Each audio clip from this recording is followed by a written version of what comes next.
It really was the wild frontier when we hit the basin, but it was opportunities for many that needed to be. The idea of water brought farmers from around the nation and beyond to central Washington, where land was as available as it was fertile. In the 1950s and 60s, men and women packed up their lives and moved to the desert of the Columbia Basin with the hope of making their own way on their own land. Hank Thompson was one of those men. We were absolutely convinced, my sister and brother and I, that Daddy had taken us to hell, because the towns, they were old towns, but the basin had opened up and changed them a lot. There wasn't really housing. You really did have to clear the sagebrush. You know, I don't even know what to say, except that it was so hard, and you just tackled, you just dove in and started clearing the land and making it work. In the mid-1950s, water finally hit the towns throughout central Washington. And it was pretty exciting because my dad and mom were excited that the water was finally going to hit, you know, their ground. And Daddy would kind of keep us posted on the stages because it had to fill the canal first and then the ditches. And then when he said it's coming is when we'd go stand in the ditch. And it was exciting.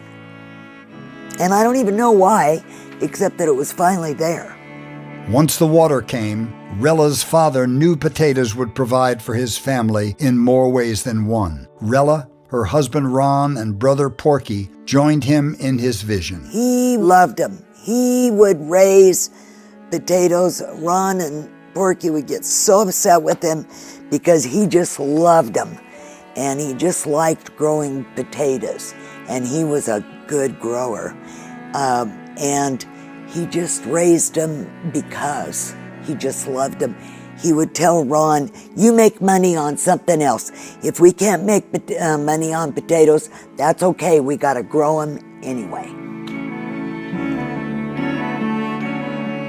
My degree was in business, and I'm looking at him like, what the hell does that mean? Today, the next generation still grows potatoes in the tradition of Hank on a farm near the Snake River.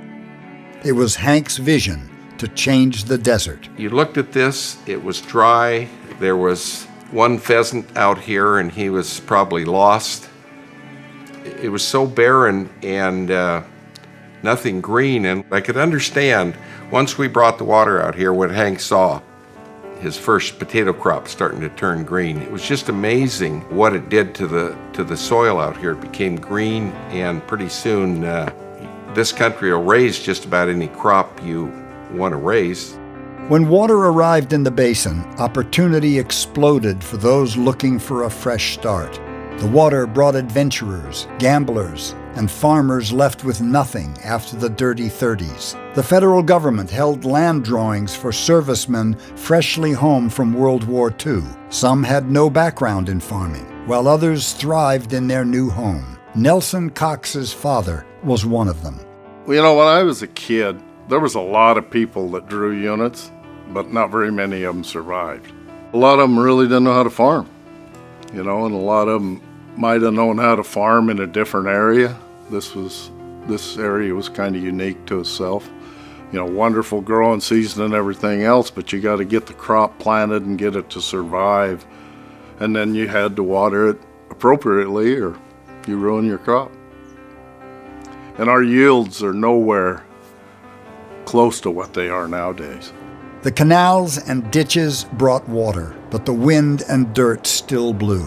If your crop wasn't ruined by the wind and weather, you still had to get it sold. Some drove their potatoes to Seattle to sell direct to the urban masses. With processors and packing plants emerging throughout central Washington, the farmers had to stick to their guns to get a fair price. While the land was being tamed, marketing the crop was opening a new wild frontier. You know, when I was younger, there was 30 or 40 growers right here in this area. Each small farm grew 15 to 50 acres, you know. Everybody had potatoes in their rotation. They had sugar beets, they had potatoes, and then they grew the wheat, and some of them grew hay, and the different crops. But those were a few onions. That was kind of the mainstay. We had all these different fresh pack facilities so we could go different places fresh. And then we had lots of different processors. It used to be the scare in the shortages of marketing really made it fun when you went to sell. The market could be a boom one day and a bust the next.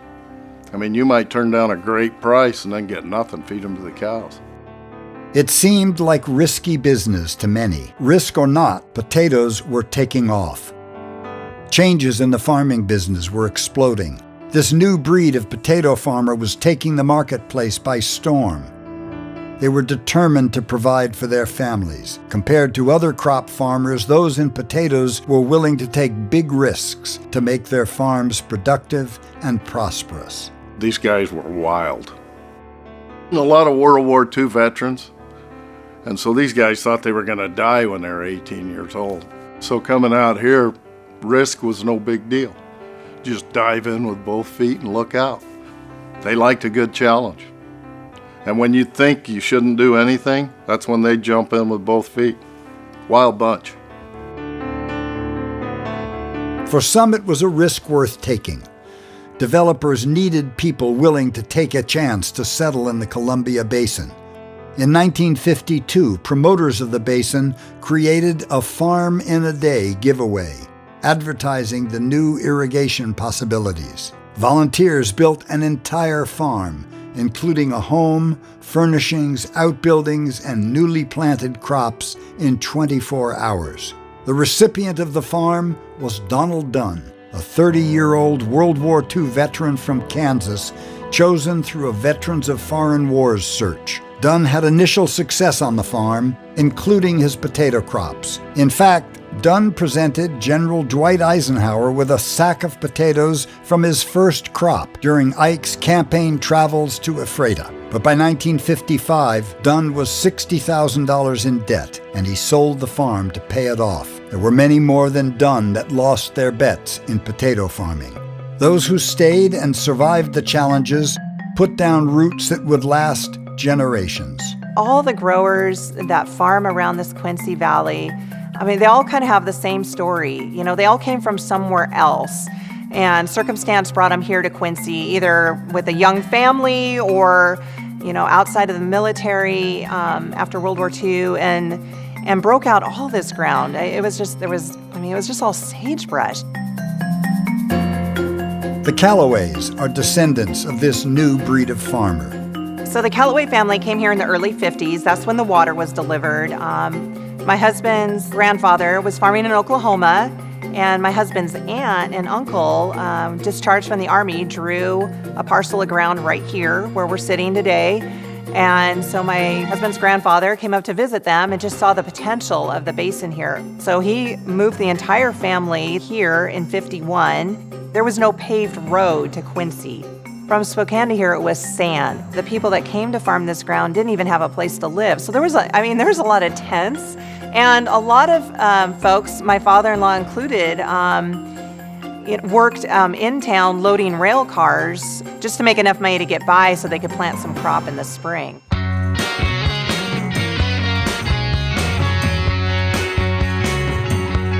As the 1960s raged on, Washington was becoming home to more than aviation.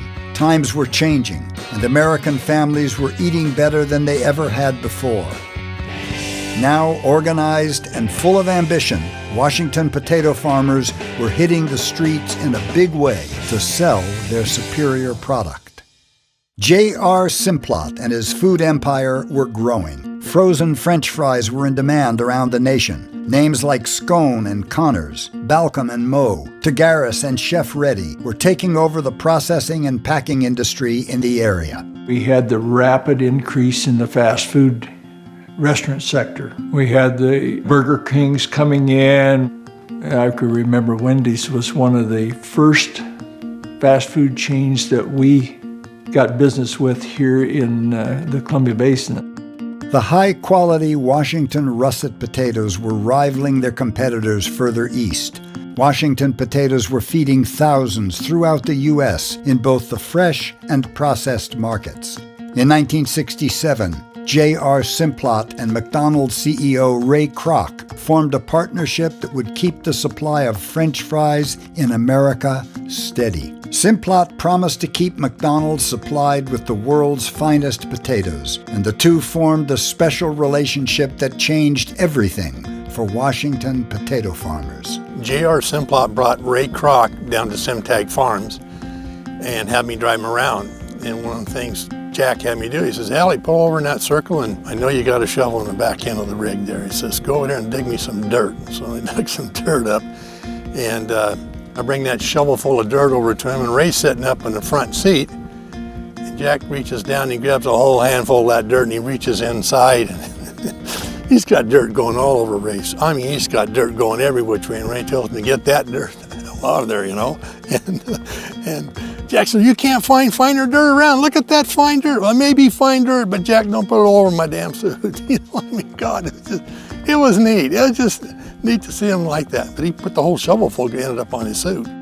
The relationship between Simplot and Kroc grew into one of the most successful partnerships in the U.S. The demand for French fries was growing, and the potato fields of Washington state continued to be a new home to those looking for an opportunity. My name is Frank Martinez, and I grow potatoes.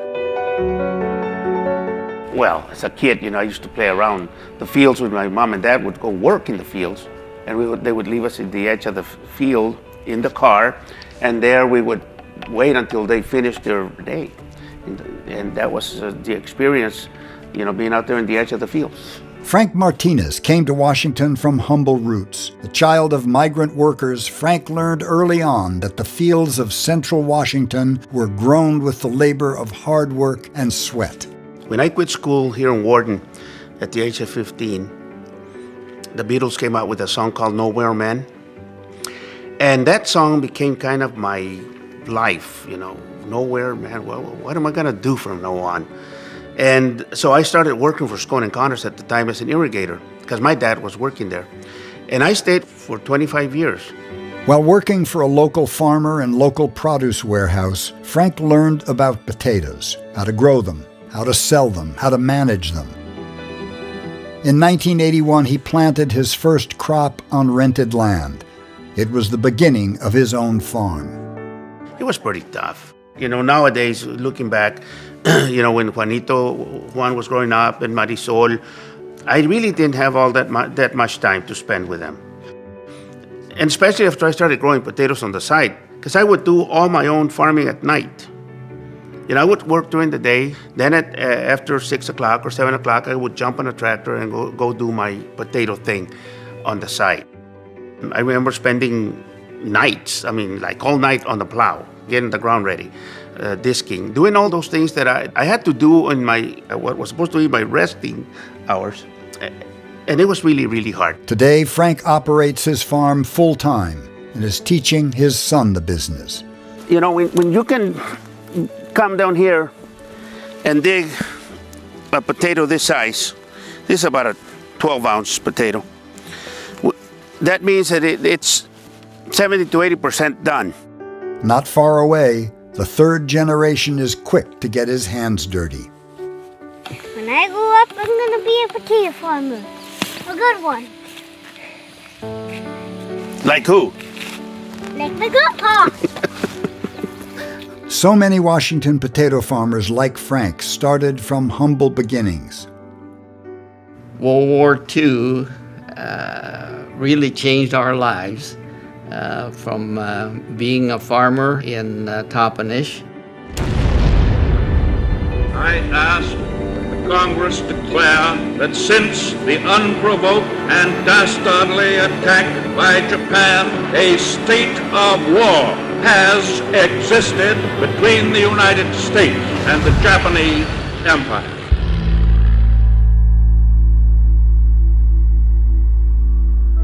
We were evacuated to Portland Assembly Center. We lived there for a couple of 2-3 weeks, maybe a month.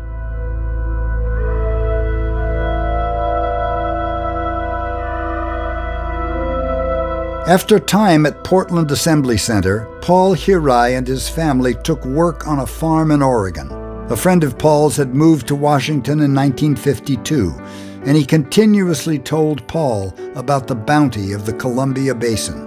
At least 3-4 times a year, he would come back down and visit us and tell us how easy it is to farm here in the Columbia Basin because of the sandy soil and the abundance of water.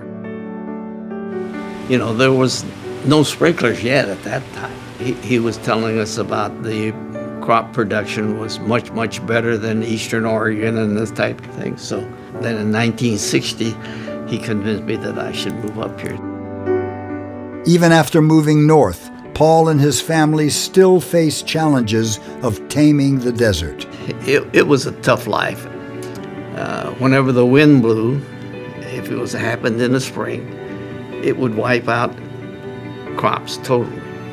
It's a gamble. It's strictly a gambling occupation. Unless you got that in the back of your mind that this is a gamble, you're not going to survive as a farmer.